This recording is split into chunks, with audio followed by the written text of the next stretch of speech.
తిరుపతి జిల్లా Venkatagiri cross road వద్ద గల బాలికల గురుకుల పాఠశాలలో పోలీసు వారి ఆధ్వర్యంలో అమరవీరుల దినోత్సవం ఘనంగా నిర్వహించారు. ఈ కార్యక్రమానికి ఎమ్మెల్యే కురుగుండ్ల రామకృష్ణ ముఖ్య అతిథిగా విచ్చేశారు. ఎమ్మెల్యేకి పాఠశాల ప్రిన్సిపల్ తిరుమలశెట్టి తులసి ఆధ్వర్యంలో విద్యార్థులు ఘన స్వాగతం పలికి శాలువలతో సన్మానించారు. అమరవీరుల దినోత్సవాన్ని పురస్కరించుకొని నిర్వహించిన ర్యాలీలో విద్యార్థులతో కలిసి ఎమ్మెల్యే, నాయకులు, ఉపాధ్యాయులు పాల్గొన్నారు. అమరవీరుల త్యాగాలను స్మరించుకున్నారు.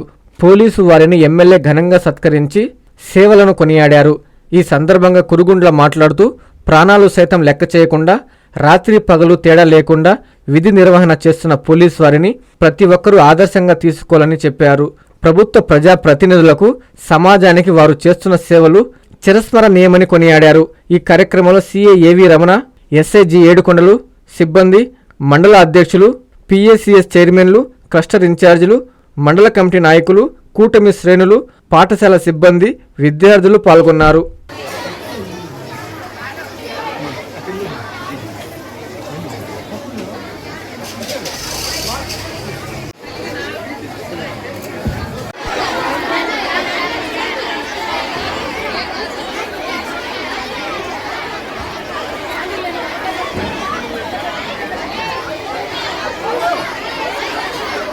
రండి రండి రండి ముందుకు రండి ముందుకు రండి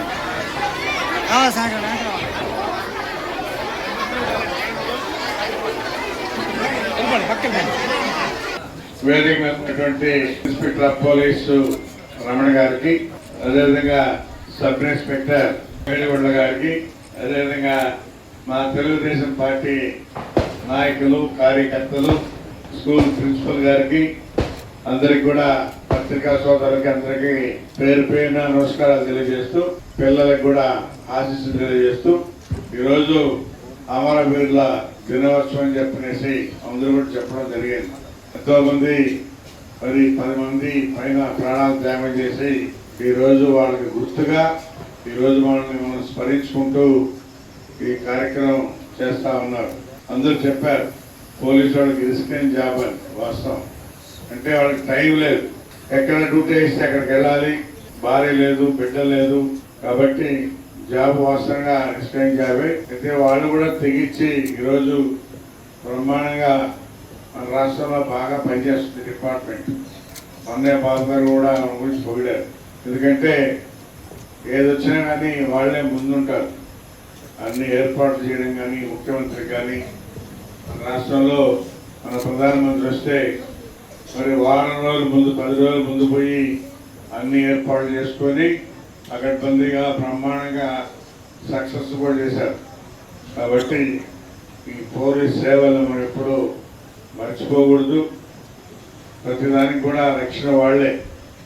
ఈరోజు మన పిల్లలు తిరుగుతున్నారంటే మరి ఎక్కడ రిపోర్ట్ ఇస్తారని చెప్పేసి ఒక భయంతో ఉన్నారు, కానీ లేకపోతే ఆడపిల్లలు రోడ్ల మీద తిరిగే పరిస్థితి కూడా లేదు. మనకు ఎప్పుడైతే ఆ డిపార్ట్మెంట్ గట్టిగా ఉంటుందో ఎవరికి ఎలాంటివి కూడా జరగవు.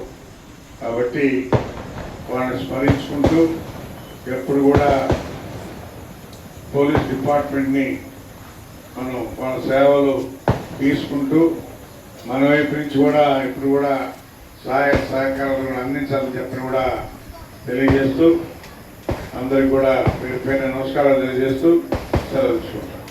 అక్కడ మన సిఆర్పిఎఫ్ జవాన్లు 10 మందిని వాళ్ళు చైనా వాళ్ళు మూకుమ్మడిగా దాడి చేసి చంపేయడం జరిగింది. ఆ శవాల్ని మనం ఇండియా తెచ్చుకోవడానికి కూడా 3 వారాల పాటు శవాల్ని తెచ్చుకోవడానికి 3 వారాల పాటు టైం పట్టింది. అంత దుర్భరమైనటువంటి పరిస్థితుల్లో ఆ శవాల్ని మళ్ళీ తీసుకొచ్చేసి వాళ్ళ బంధువులకు అప్పచెప్పడం జరిగింది. అప్పటి నుంచి కూడా ప్రతి సంవత్సరం అక్టోబర్ 21వ తారీఖున పోలీస్ అమరవీరుల సంస్మరణ దినోత్సవం అనేది రెగ్యులర్గా జరుపుకుంటా ఉన్నాం. దీనిలో భాగంగా వారం రోజుల పాటు వివిధ కార్యక్రమాలు చేస్తూ ఉంటాం. అందులో భాగంగా మనకు చనిపోయినటువంటి వారు ఆ 10 మందితో పాటు ప్రతి సంవత్సరం కూడా తన విధి నిర్వహణలో ఎంతో మంది ప్రాణత్యాగం చేస్తూ ఉన్నారు. శ్రద్ధాంజలి ఘటించడంలో భాగంగానే ఈరోజు ఈ కార్యక్రమం చేశాం. ప్రత్యేకంగా స్థానిక శాసనసభ్యుల వారికి ప్రత్యేకంగా ధన్యవాదాలు కూడా తెలియజేసుకుంటా ఉన్నాం. అలాంటప్పుడు సిఆర్పిఎఫ్ పోలీసులు అక్కడ రక్షణగా ఉండేవాళ్ళు. మరి అలా డ్యూటీ చేస్తున్నప్పుడు ఎవరు కూడా ఎక్స్పెక్ట్ చేయని సమయంలో మరి చైనా బలగాలు వచ్చి సియాచిన్ అనే ప్రాంతాన్ని ఆక్రమించడానికి ప్రయత్నం చేశాయి. అక్కడ ఉన్న మంది కూడా తక్కువ, పోలీసులు కూడా తక్కువ. ఒక 20 మంది మన సరిహద్దు భాగం కోసం పోరాడి దాంట్లో దాదాపుగా 10 మంది మరణించడం జరిగింది. సరే, ఆడవారు కూడా పగలు రాత్రి అనుకుంటా పనిచేయాలి. నిజంగా వారి శ్రమకి శక్తికి వాళ్ళు చేసుకున్న ఆ కృషికి నేను ఈ సభాముఖంగా ధన్యవాదాలు తెలియజేస్తున్నాను. మన పెద్దలంతా చెప్పారు, పోలీసుల అమరవీర దినోత్సవం అక్టోబర్ 21 అని. దీని ప్రాముఖ్యత కూడా మన సిఐ గారికి ఎవరు ఛాన్స్ ఉన్నా మేము చెప్పే మాట కూడా ఆయన చాలా అద్భుతంగా చెప్పారు. చాలా మందికి ఇక్కడ అర్థం కావాల్సిన విషయం ఏంటంటే, చైనా దేశస్తులు భారతదేశం మీద సియాన్ అనే ప్రాంతాన్ని ఆక్రమించినప్పుడు ఎవరు మనం అడ్డుకోవాలా? భారత సైన్యం, మన సైన్యం. కానీ ఆ రోజు సిఆర్పిఎఫ్ పోలీస్ దళం 20 మంది కరణ్ సింగ్ అనే డిఎస్పీ ఆధ్వర్యంలో వీరోచితంగా పోరాటం చేసి 200 మంది చైనా సైనికుల్ని తరిమి కొట్టి 10 మంది ప్రాణత్యాగం చేసి ఆ ప్రదేశం అంతా బ్లడ్ తో, పోలీసు యొక్క రక్తంతో తడిసి పోయింది. దానికని ఎన్నో సంఘటనలు జరిగాయి. ఫుల్ ట్రైనింగ్ ఉండే ఒక చైనా సైనికులు ధైర్యంతో ఎదుర్కొన్న మన పోలీసులు కూడా భారత సైన్యానికి ఏ మాత్రం తగ్గదు అని నిరూపించిన పోలీసులకి గుర్తుగా ఈ పోలీస్ అమర దినోత్సవాన్ని ఆ రోజు పెట్టడం జరిగింది.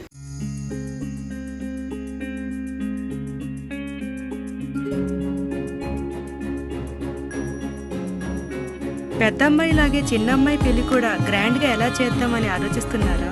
అవును, వాళ్ళిద్దరూ నా 2 కళ్ళతో సమానం కదా. మరి ఇంకేం, అంజనా ఇన్ఫ్రా ప్రాజెక్ట్స్ లో చేసిన ఇన్వెస్ట్మెంట్ తోనే మన పెద్దమ్మాయి పెళ్లి చేశాం. అవునుగా, మరి అలాగే చిన్నమ్మాయి పెళ్లి కూడా చేసేద్దాం. అంటే అంజనా ఇన్ఫ్రా ప్రాజెక్ట్ లో మళ్ళీ ఇన్వెస్ట్ చేద్దాం అంటావా? మళ్ళీ కాదు, మళ్ళీ మళ్ళీ. Hello hello hello sir. Hi sir. Thank you. You are welcome. Thank you so much.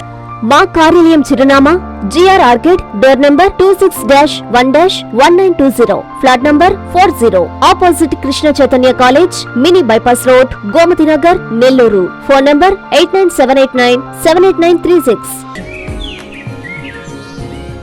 Anjana infra project నమ్మకమైన సంస్థ, విశ్వాసమైన లాభాలు. మన ఎంపికే మన భవిష్యత్తు.